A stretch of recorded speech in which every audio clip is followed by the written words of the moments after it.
Well, this morning we're going to be doing some oral histories of some of the carpetbaggers that are attending the reunion here in Minneapolis. And I'd like to know who the young ladies are in the back. We're granddaughters and happy Carpetbagger family. Oh, good members. for you for coming. Yeah, we're thrilled to be here. Thanks for having us. Well, it's wonderful that you're here to learn about your ancestors and their great contribution. They're the Gen 3. Okay. Don, we've also got, where's Mark? Is Mark here? Yeah. He went to the restroom. Oh, yeah, he's here. Well, Son. yeah, Mark, his dad was shot down, or, right? No, his dad was Gene's tail gunner. Right, Gene, your right. tail Yeah, gunner? I know. Mark's father? Okay, yeah, so. Well, anyway, what we're going to do, I've put together a little guide here.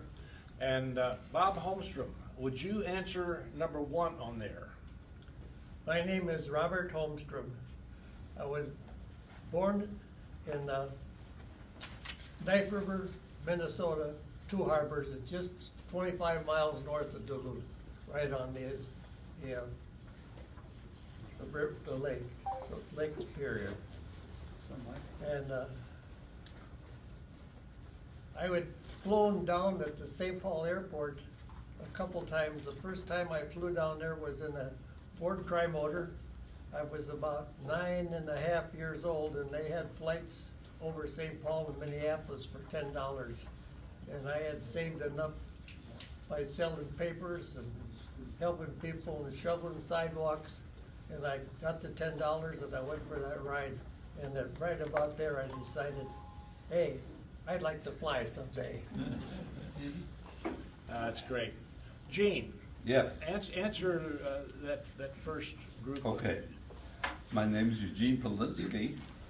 I was born in September 11th, 1920, in Manhattan. I was born at the north end of the island at 105th Street in a hospital which was long disappeared. And I grew up in Brooklyn until I was about 2 years old, in New Jersey, in Hackensack, for several of my early years. And then in Maywood, where I grew up as a young teenager, Maywood, New Jersey. And why did I grow up into the? And I went to school in New Jersey, and I went to college in New Jersey. And why did I go into the military, and when is the next question? Okay, I went into the military because I had been in a show, and we were on tour, and December 7th, 1941 came up, and the show closed down, and that was a rare job because there was still a very pronounced depression still going on in the country. And I was really upset and enraged. Shut it up. Very deeply about the fact that we were at war, and I enlisted right away. So I moved. Jerry's got problems. You throw it up against the wall, Jerry. I have no idea how this thing happens. Turn it off. Turn it off. There's a silence thing on the side. I'm gonna go outside.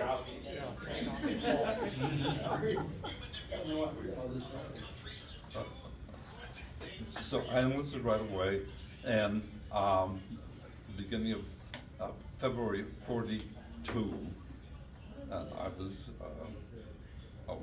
Then you've got the next. Yeah, yeah. Let's. But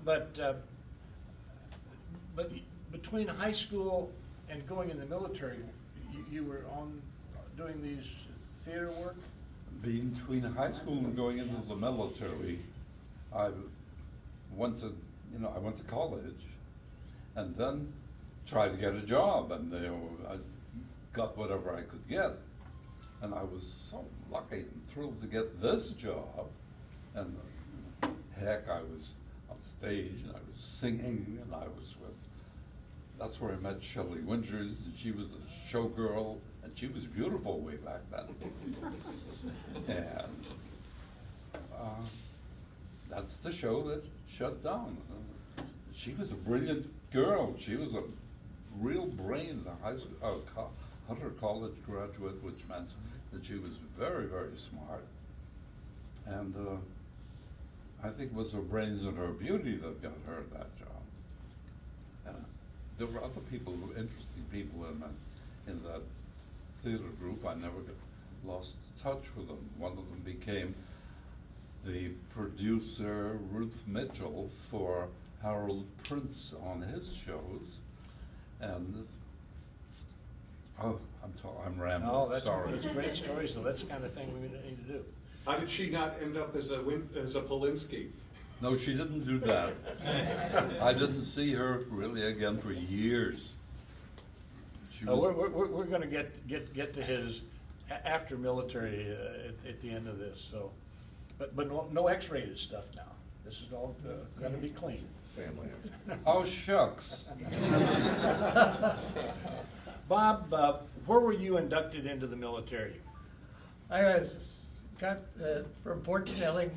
I went down to Shepherd Field, Texas, Wichita Falls, in North Texas. But you were inducted at Fort Snelling. At Fort Snelling. And when we went down there, I thought, this is February, and Minnesota's cold, and I thought, boy, going to Texas, I'll really be warm. Good deal. So we got on the train and got down there, and the first morning it was kind of frosty. Put on your long underwear.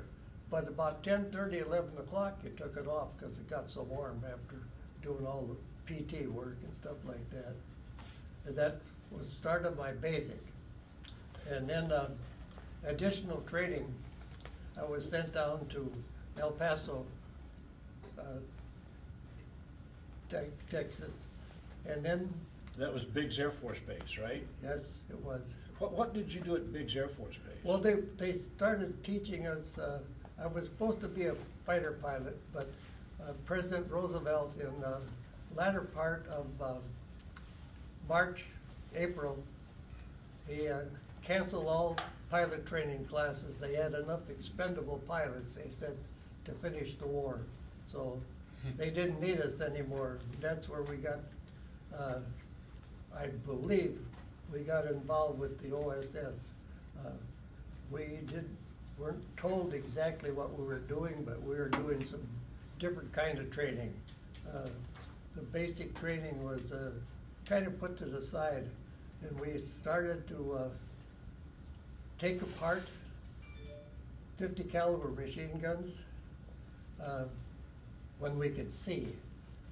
About 2 days later, we were doing it blindfolded with the gloves on, taking apart the machine gun, making it operative again, and putting it back together. Why, I could never figure out. The reason was that we were going to fly at night and we couldn't see. And we'd be flying at 45 below zero, so you had to have a pair of silk gloves to feel all these small parts and put them back together again. And this was done at Biggs there, at El Paso. Yes, and at Eagle Pass, Texas, also on my second journey. Then we were sent later up to Idaho, and we were flying through the mountains at night. And that was at Mountain Home. Mountain Home, Idaho. And that was about 40 miles south of Boise. And couldn't figure out why we were flying at night, it's just crazy. And due to the pilot training and so forth, we lost quite a few airplanes hitting the side of the mountains, you know. And pretty soon, we made a couple trips down to the Gulf of Mexico. We're flying about 200 feet high. What for? You know, we're going overseas. We ain't gonna fly 200 feet high over there. But we found out later that was part of the basic training for the OSS. So it was. But you were flying B-20 and B-24s? B-24s, yeah. So And they were preparing you? they formed up our crew there, and they give us a lot of psychological training to see if we could get along with our 10 people like a family, which we ended up doing. And it was very interesting, and they were lifelong friends, and till they all passed away. I was the youngest one, and I'm the only one alive yet. The only woman alive of the piece was my ball turret cutter, and she lives in South St. Paul, Minnesota here, but she has dementia and doesn't remember anything. Thank you. Okay, Gene, tell us about your induction in early training. I was called up and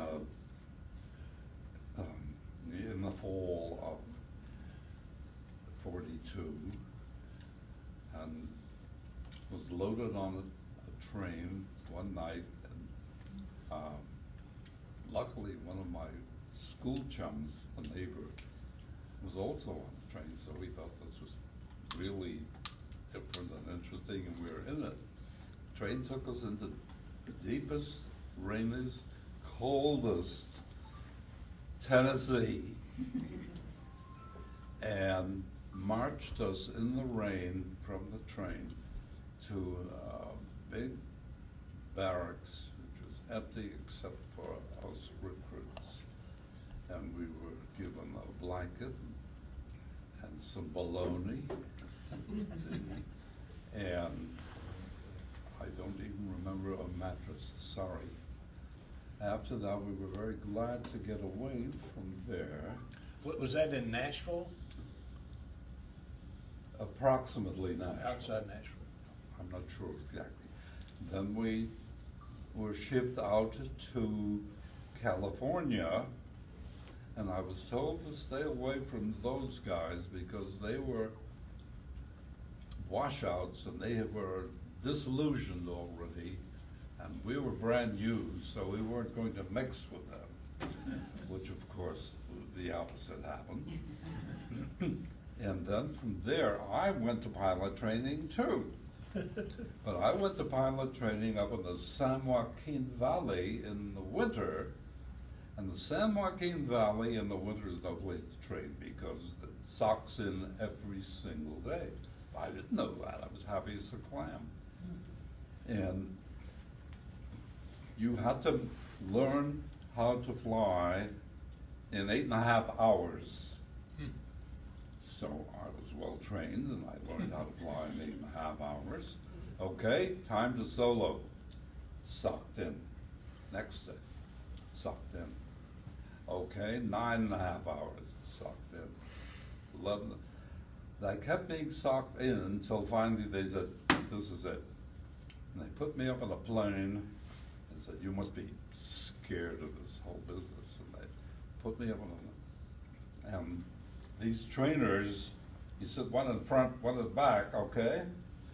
And they did Immelmans and they do loop-de-loops and, you know, see how terrified this kid was. And I'm grinning all the time. And see if you got airsick. And I was happy. So they washed me out and I went back into this group with, you know, you're not supposed to hang around with. And then I was transferred to, this was still as a cadet in the Air Corps, to navigation training, which took me into deepest Texas. And I went to Hondo.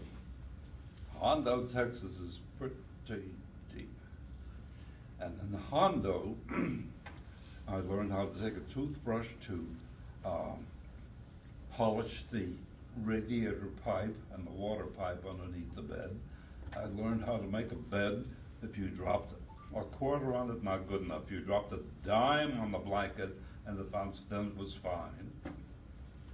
And I learned an awful lot of navigation, and I thought, what am I doing here as a navigator?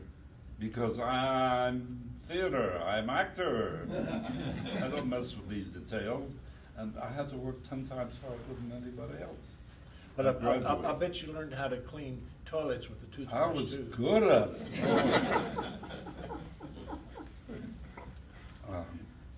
it. And you did it with a lot of emotion and expression too, right? How could you tell? Were you a method actor? A method, that was the method. No, I learned method. Oh, that's a whole other story. Okay. Additional training. After that, I got a leave to go home, and we were so duded up when we got out of navigation training in Texas in the summer. There was a tailor who made uniforms for you right near the base. I got the best damn uniform you ever saw and the best hat. I went back home and they couldn't have been happier to see me. And I went into New York City to, at last, my old big city, and there's a restaurant that's famous worldwide called Sardi's. And in Sardi's, all the famous people are on the walls in the pictures and caricatures. And it just so happened that Sardi's at that time had a little bar right near the door. And sitting at the bar were Moss Hart, Garson Kanan, and Moss Hart's future wife, Kitty Carlisle. And they saw this kid in a spanking uniform, and Moss Hart says, "Would you like to be in a show?" And I thought the irony of it. I fight like hell to get into a show, and you have to go into the army to get into the show. And I said to Moss Hart, "Uncle Sam spent fortunes making me a navigator, but I can have a rain check until after the war." So he agreed to that. Never saw him again. But one of the things I'll bet you had in Hondo, Texas, because I've known other, Bob Clemens, I think, one of our local veterans in B-17s in the 15th Air Force, you had good flying weather in Hondo, right? No. No. In Hondo, Texas, that was a kind of rough reminder just now going through that B-47, because we trained in B-47s. And we had a desk at every window along there, and the desk had a compass alongside and a compass cover. And in Texas, in the summertime, the weather, you bounce almost constantly. So everybody got sick. But you didn't throw up on the floor the way they said in that film. No, we threw up on the compass cover. And that was what they were well known and famous for and smelled for the rest of our lives. So that's how we trained. Okay, going back to Bob. Bob, how did you get to England, number 7 on your list?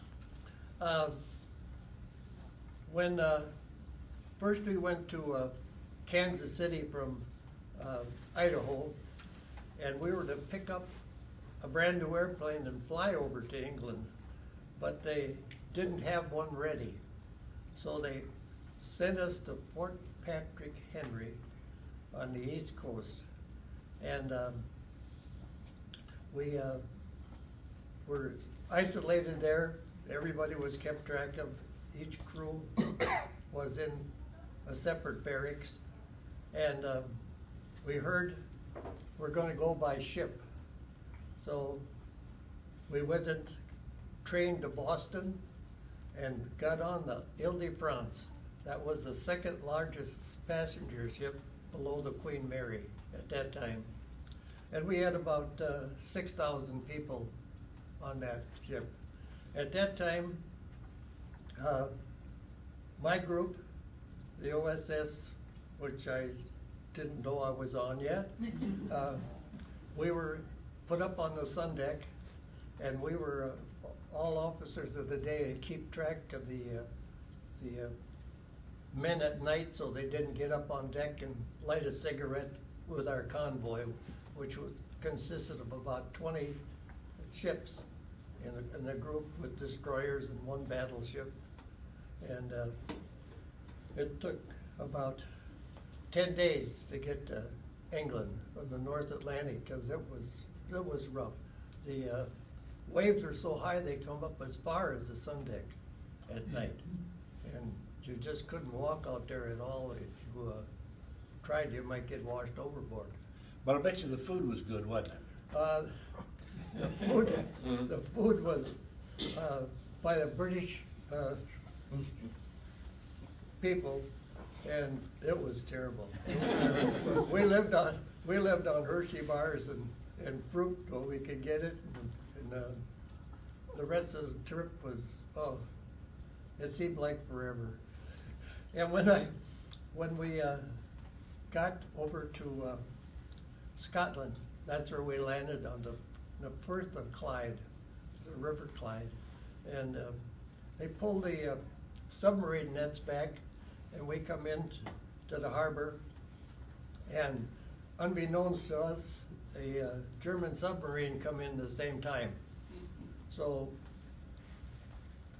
before they sunk that submarine and found it, we were isolated on the ship for about 2 days. So, and we were running short of food for there, but it was nice and calm, and the land was so beautiful in Scotland. It was just picturesque. Anyway, we finally got shuttled to up shore and took the train down then to north of London, and I was sent to a base called Cheddington at the time. Should I keep on? Yeah, go ahead. Okay. We flew 5 missions out of Cheddington, and at that time, I was a nose gunner, and Emerson turned up at the front of the ship, and I could turn around and look at the pilot, and I could check all 4 engines and make sure they were running, properly. And this again was in the Carpetbaggers. That was. And you were still flying B-24s then? Flying B-24s, yes. I flew 5 missions out of Cheddington before we moved, and at that time, our first job was to go out and, before we flew, to wash the blood out of the airplane and clean it up so we could take care of it. That crew got sent home, of course, whatever was left of them. My first missions. Now, I want to come back to that, but so you were at Cheddington, you flew 5 missions, and then you moved to Harrington. To Harrington. How many missions did you fly out of Harrington? Out of Harrington, I flew 25 more. 25 more, okay. And those 25 were as a tail gunner? As a tail gunner. Okay. All right. Let's jump to back to Gene here. How did you get to England? In a rowboat? No, I was high class. We actually I met my crew, so the 10 of us was in Lincoln, Nebraska, where we picked up a brand new B-24 to deliver to England. And I didn't realize that I was in the OSS at all at that particular point. And this was, it was in the late fall of '43. And my parents, who never left New York, had never been on a train trip across this country, rode out to Lincoln, Nebraska to see their little boy bye-bye. And I was deeply touched, and I wasn't going to show it, and I didn't. And we kind of got to know each other pretty well in that crew. There were 10 of us in the crew.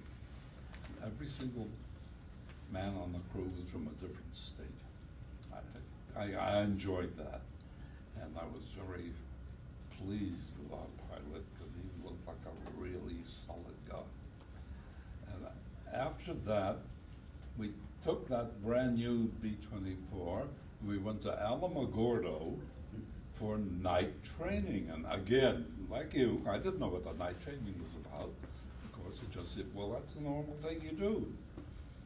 And the night training, that was the first time, and I had it more than once, I experienced when you look out a plane at night, you see in that area practically nothing except distant towns, and they're floating. There's lights floating here, and there's lights floating there, and it's kind of a dizzy vertigo thing. And my job was just to sit there while Neil learned how to fly that plane at night, and he did very well. We had a couple of green brushes underneath from the Ruidoso Mountains, the pines, but that wasn't bad. And then after that, we flew to, of all places, Palm Beach, Florida. And at Palm Beach, we knew we were going to go the southern route. That's what we were told. The southern route meant that we flew down to South America, to Brazil. And we landed in the jungle there at Belém and stayed there a couple of days, and I thought, oh, this is the end of the world. And I was walking out in the jungle and looking at the first time I ever saw bananas growing, and there was Jimmy Laughlin, who lived a block away from me in Maywood, New Jersey. So I thought, that's pretty good. And we left Belém and flew to Fortaleza, which is 1,000 miles across Brazil. And at Fortaleza, I knew I was coming up to it. And I was going to be Mr. Navigator because we were going to fly all night long across the South Atlantic to Africa. And that's what we did. And I was the only one awake on the plane. And when the dawn came up and I couldn't shoot any more stars and I didn't have any landmarks, I said, my ETA is up. And I didn't see anything. And I was scared, but nobody else was. They were asleep. And then 2 minutes later, I saw a black line, and we came into Senegal in Africa. We stayed in Senegal. That was the first time I learned to sleep on corn cobs. And then we had to take the plane. We're still delivering it to England. But we didn't have any oxygen in the plane. And the Atlas Mountains was socked in. So when we got to the Atlas Mountains, we had to stop, and we landed in the desert below the Atlas Mountains. And that would have been in Morocco then? Approximately. I'm not quite sure. Yeah. I think you're right. I think it's Morocco. But it was at Tindouf. And Tindouf was a Compagnie Saharienne. It was a French Foreign Legion company. And I thought, my gosh, this is just like a movie, The Four Feathers.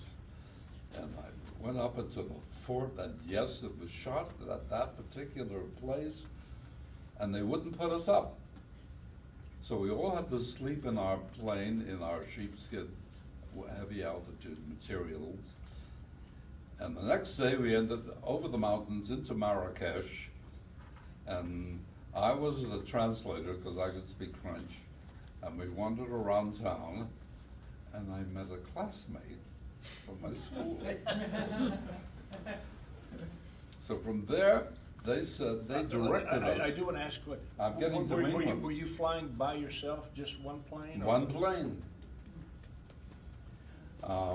We were told not to fly directly from Marrakesh to England because of all of the JO-88s in the Atlantic there. So we had to throw ourselves further west into the Atlantic and then go in a direct line to Wales. And we did that. We didn't see it. I don't remember if we saw any JO-88s. We got to Wales and delivered the plane. And the precious 2 bottles of whiskey that my father had carried across the country for us, his crew, disappeared. So we delivered the plane, and then we still had to be delivered, our crew, across England to the other side of England, to the Wash area, Norwich, northeast of London. And we got delivered in a B-25, Jerry, and I stood behind the pilot as the pilot hedgehopped across England. The B-25, it's my one and only experience in a B-25, and I treasure it. Did you end up at Harrington then? No, there was no Harrington, but I ended up, we were assigned from this pool of men to an outfit which was going to fly secret missions at night. Fine. But we didn't have a base. Not fine. We couldn't get one. But we were forming up as a group, and then I realized, no, they're taking 2 men away from us. They're taking Salerno and they're taking Kuntz away, and all the rest we then became a 8-man crew instead of a 10-man crew. The other 2, I didn't know where at the time. They weren't. And then suddenly they found us an air base, and it was a secret air base, and it was everybody in the area knew it was a secret air base. And it was not particularly well furnished, and the crew, the officers were in luxurious iron Nissen huts with no heat. Yes, there was. We had a stove. But the enlisted men had to sleep in their own quarters, which were tents. And this is winter. Because I got to England on the 31st of 43. And 31st of December. 31st of December. And listened to a dogfight right over the base at that time. What was the base? Was it Cheddington or? No. It was not an active. It was a holding, practically a holding base for men, for airmen. But you before did, they were delivered to their various. But bases. you did maintain the integrity of your crew We stayed and the together airplane. as a crew, Okay. but we didn't have a plane either.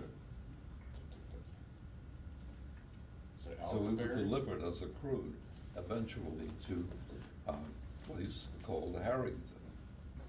Harrington was off in the farm country, north of Kettering, north of Northampton.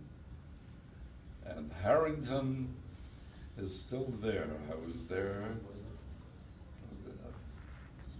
6 weeks ago? Yeah, last time. For your So it birthday. was, Before. and I'll go back. Great. Let's move back to Bob. Bob, how many missions did you have while you were a part of the Carpetbaggers? I had 30 missions. missions. Can you elaborate on a couple that were more memorable for you? Well, the first 5 missions out of Cheddington were very memorable because I was sitting up in the front of the airplane and our first mission was to fly in and drop leaflets about 6 hours into Europe. And I don't know the name of the town. I was not privileged to know. The navigator knew, and the navigator had to tell the pilot where the heck he was going. That's how secret it was. It wasn't discussed at all. On that mission, we left England, Harrington Field, and flew. It was, try to remember 18,000 feet, because that was it. The prevailing wind to drop the leaflets. And the leaflets were in a cardboard container about 6 feet long and about 30 inches in circumference. It had a barometric fuse on it, and that would explode at approximately 9,000 feet, 10,000 feet, whatever it was set for. And that would spread the leaflets out over miles. And some of the leaflets, I understand, were to inform the patriots or the people of Europe what was going on in the war, because the radio reception was very poor. And the trip over there, we were supposed to fly several dog legs on this trip and secure the anti-aircraft fire over here, and things like that, and the fighter airports in Germany, and they found us anyway. And my first thought was, I'm seeing those little puffs of smoke where we're going at. And so the pilot changed altitude by about 2,000 feet, and they still were puffing out there at it. And we got a few holes in the ship, of course, with some flak, and that was quite memorable. When was that? Huh? What was the date on that? That would have been about in February 45? of 45. Yes. And then the next missions were just about the same, but I knew what to expect. The first time is kind of startling when you getting shot at. And there's no sound, of course, you know. You don't hear that because the ship is so noisy anyway. And then you just learn to live with it. Now those first 5 you said were flown out of Cheddington. Cheddington. Now, and then how about any missions that you flew out of Harrington? Out of Harrington, that was a beautiful country airport, really. It was, matter of fact, they had, I think, I remember right, they even had a farm field out in between the runways. So that's how the community was. It was an airport with the main runway was a good one when we needed it, because we were always overloaded when we took off. And there was some trees on a slight rise at the end of the runway, and many times we would be bouncing down the runway, and I think sometimes the pilot would pull the landing gear up so we were airborne, get rid of some drag, because we would be bouncing along, and I'm sitting there in crash position, and I'm wondering, it's time to get in the air, it's time to get in the air, you know. And sometimes we'd come back and they'd drop the wheels again, and the branches would be stuck in the aircraft. You know, and at the end, for those of you that don't know, the bomb bay on a B-24 is like a roll-top desk. They actually come down.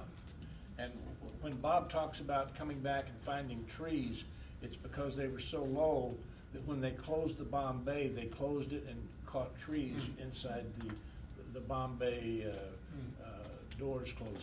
So later on, as the war progressed and it got down, there was a kind of a U-shaped thing at the end of the runway where those trees were.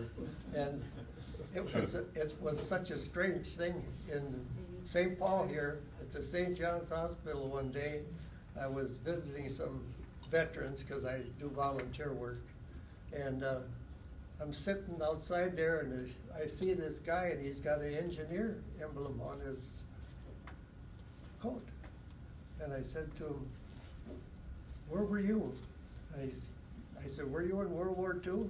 He says, "Yes, I was." And he said, asked me what I did. And I told him where I was, what I did. I named the airfield, you know. And he said, "I built that airfield." He says, "I designed it and fixed it up." And now, how odd is that? You know, that you run into somebody and knew what I was talking about. Did you It was keep great. did you keep contact with him? No. I wish I If you would can have. connect up with that one, I'd like to meet that guy. I'm on it. Give me a week or so. Well, now, when you were at Harrington, did you continue to drop leaflets, or did you start dropping containers for the resistance? We dropped containers for the resistance, and we did some other things that I didn't understand. Some packages that were thrown out of the airplane,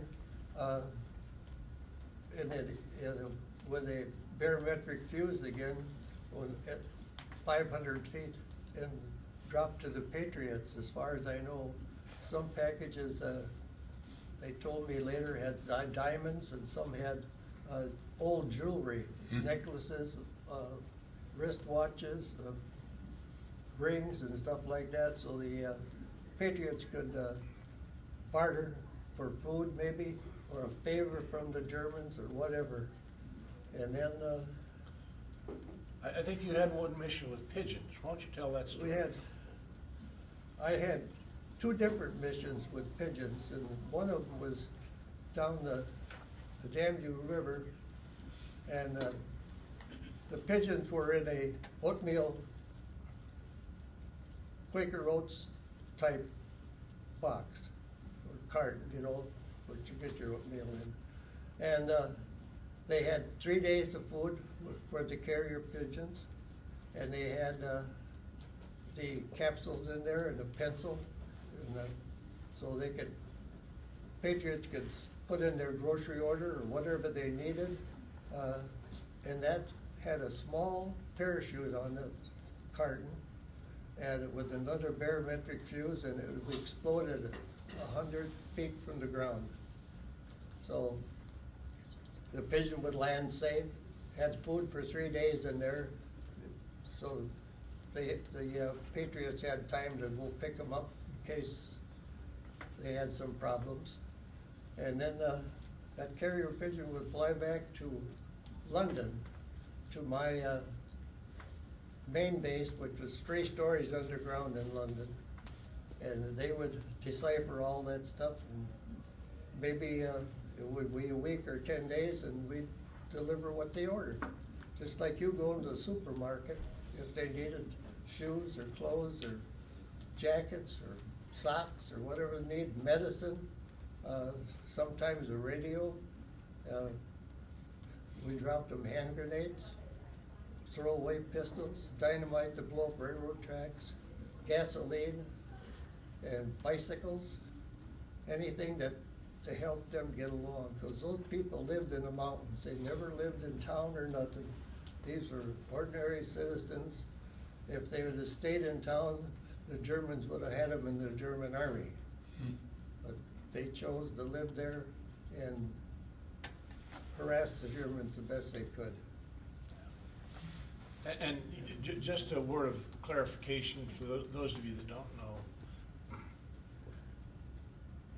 Much of the work that was done in this case was called compartmented. And Bob, even in the same plane, Bob may know a function, a mission, and somebody else in that same crew had a different mission to do, and he may not know anything about what Bob's doing. And that is one of the successes that we still have today in what we call special operations in our military. Gene, let's move to how many missions did you have? I flew 35.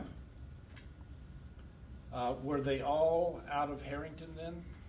And they were all out of Harrington. The first 12 missions that flew out of Harrington were on the condition that we would fly 25 missions. And then after that 12th mission of mine, there was an edict, I guess you would call it, in which they said we were going to keep flying these missions until we got used up.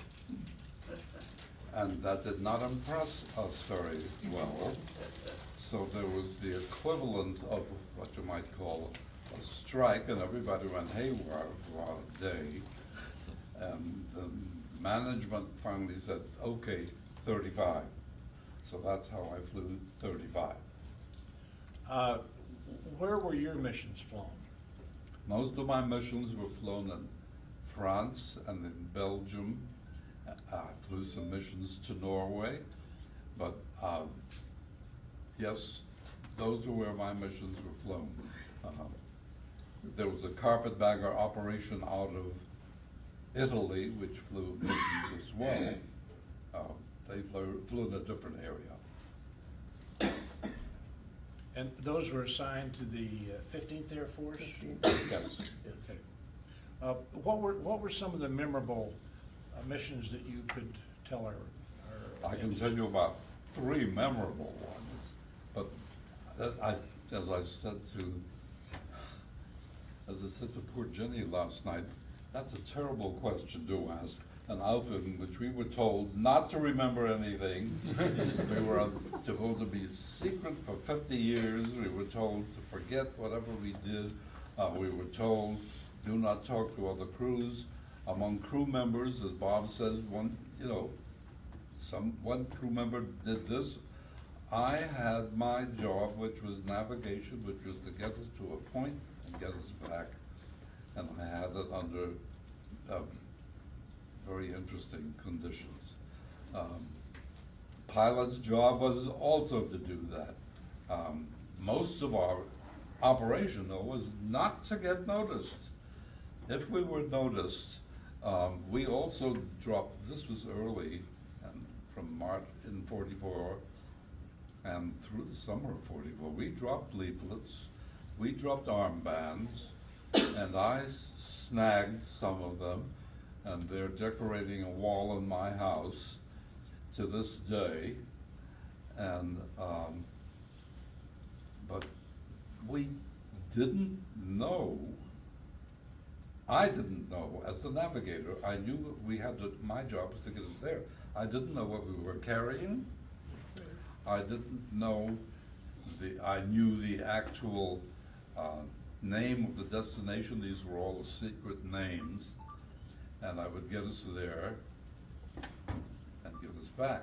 And that was my job. Memorable missions. I was on an orientation mission to Norway. Orientation mission. That was your first mission? Yes, real early on. It means that we had to learn what we were going to do. My pilot was part of that orientation mission, and I was part of that orientation. And my pilot, flew co-pilot, and I was on the deck behind him, and there was another soldier who was on the deck who was also on an orientation. He was about 2 or 3 sizes bigger than me. And I knew his name was Moose, and that was all I knew. And we were flying to Norway. This was early on in Carpetbagger missions, and we wanted to fly by moonlight. We even made a slogan out of it so that we could see something of what we were doing, and because Europe is blacked out. But when you get to Norway, in winter weather, and you're flying by moonlight. Norway is white snow, and the moonlight is white and beautiful, and we're in a big black plane right in the middle of that, and I didn't think that was a good idea. And that night, I think I told this to her, we were approaching near where we were supposed to have a rendezvous, and our bomb bay doors, one of them wouldn't open and the other one broke. And it was just as well because there were headlights down there. Headlights meant it was under German control, German truck. And it was making a terrible racket, this flapping a piece of the bomb bay. So the pilot said, "You got to get rid of that." And nobody knew how to get rid of it. The pilot said, "Moose, you hold on to Polinsky's belt and he kicks it off." And that's what happened. And that's why that was a memorable mission. The thing that's surprising to me is you had, I would have thought in the planning process, if you were flying missions to Norway, you would fly Norwegian missions. If you were flying to France, Belgium, on the continent, you would have those missions. But you had Norway, I think you also said you had a Denmark mission, right? I think so. I don't recall exactly, but I've got all my logs. But you flew to many places. It Yes. wasn't just restricted. Yes. And I found out my most memorable mission was my last mission, and it was very memorable for that reason for me. But I did not find out until 2001 what that mission accomplished. I did not find out until I was invited back to Belgium at the end of 2000 to what was told to me was a book reception about a book which described this mission, and it was our mission. And I was invited to go. My wife was terribly ill, so I turned it down. They said, "We'll wait." That sounded very strange to me. That's a terrible thing to say too, but they did it. And Mary died a few months later, and they reissued the invitation. They had held this book reception, and I went in April of 2001 to Belgium, and I was told I would be met by René Landau, the former head of the Belgian underground. And how would I recognize him? Because he would have an armband with the insignia of the Belgian underground. And I went, and René was there at the airport. He took me to his home. And René had the most complete records of everything that Carpetbaggers and the underground did in Belgium, and I think in France, in that area. And he was very sought after, and he hosted me. And he toured me around Belgium. And this was still, you know, he says, "We have this whole week." I said, "But the reception." "Oh, there'll be a reception." So we toured Belgium, and I found out all kinds of interesting things. I found out where one of my crewmen, Roy Kuntz, ended up. He was one of the two men who was taken away so that we become a smaller crew for Carpetbagger. We were driving down a beautiful road, and there was a magnificent white stone barn on the road. And René says, "That's where Roy Kuntz was killed." I said, "What?" "His plane was crashed into that barn." The barn's there. That's a terrible thing to find. And I'm still don't know what I'm there for, this book reception. So finally, Rene gets in touch with Jan Wouters, who was is sort of like vice president during the underground years. But Jan Wouters is now a big, well-known politician, and he tells Jan to drive us, and he's giving orders to this distinguished gentleman.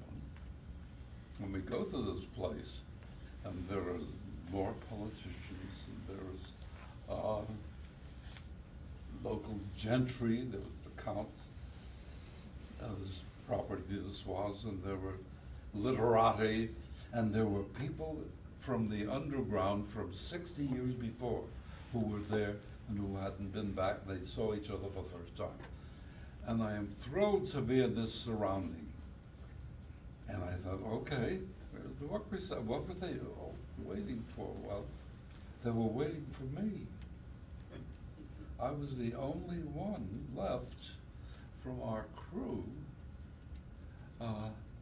that had flown the mission which ended up in the liberation of Antwerp, and 4 weeks later in the liberation of Belgium.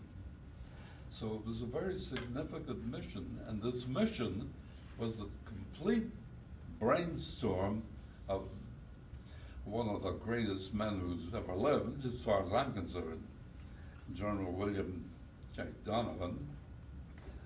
Wild Bill Donovan was a man who solved the problem which the Allies had not solved for 4 years.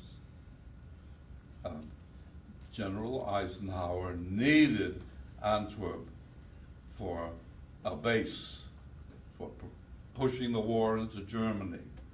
And the Germans held Antwerp because they still dreamed of pushing their war into England. So nobody bombed Antwerp, and the base was, and the city was secure. Antwerp was 50 miles from the sea on the Schelde River. But the Germans had a pretty good idea that things had changed because it was well after D-Day, and our forces were pushing 200 miles away from the landings of D-Day, and Eisenhower needed this. And the British intelligence could offer nothing. Yes, that's not true.